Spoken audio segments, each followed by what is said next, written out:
Mpenzi mwana soka, ni matumaini yangu kuwa popote ulipo mzima wa afya. Karibu kwenye awamu nyingine ya uchambuzi wa soka, leo hii ukiletwa nami beki wa kupanda na kushuka Kenneth Chiro. Basi moja kwa moja ningependa tuanze na habari ambapo tetesi za uhamisho wa wachezaji ligi kuu Uingereza ni kwamba Crystal Palace imekana kutoa ofa ya euro milioni 25 kwa ajili ya kumsajili mshambuliaji kinda wa Liverpool na timu ya taifa ya vijana ya England chini ya miaka 25 Ryan Brewster mwenye umri wa miaka 20.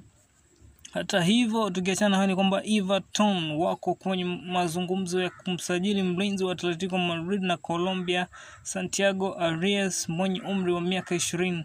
Na moja kwa moja tukitoka huko ningependa kukupeleka hadi kwenye kambi ya Manchester United, ukipenda mashetani wekundu, ambapo mlinzi wa kushoto wa Porto Alex Telles ana matumaini ya kukamilisha uhamisho wake kwenda Manchester United, ingawa klabu hizo hazijafikiana makubaliano ya ada ya uhamisho kwa ajili ya Brazil huyo mwenye umri wa miaka 27. Hata hivyo, yaliyojiri hivi sasa katika kambi hiyo ya mashetani wekundu ni kwamba kumekuwa na mabadiliko ya nia ya Manchester United kumsajili Telles baada ya kufungwa na Crystal Palace siku ya Jumamosi. Ila hayo yakijiri, pia mashetani wekundu hao wamelenga kumsajili mlinzi wa RB Leipzig na Ufaransa Dayot Upamecano mwenye umri wa miaka 27.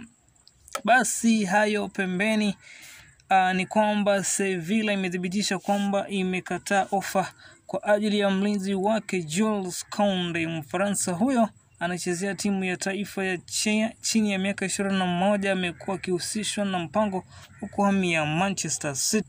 Na kwingineko ni kwamba mshambuliaji wa zamani wa timu ya vijana ya Liverpool Bobby Duncan mwenye umri wa miaka 19 anajiandaa kuondoka Fiorentina na kuitumikia Derby County. Na tukiachana na hayo, moja kwa moja ni kwamba mshambuliaji wa Kihispania Alvaro Morata mwenye umri wa miaka 27 amekaribia kurejea Juventus kutoka Atletico Madrid, huku mshambuliaji wa Uruguay Luis Suarez mwenye umri wa miaka 33 amekubali kuvunja mkataba wake na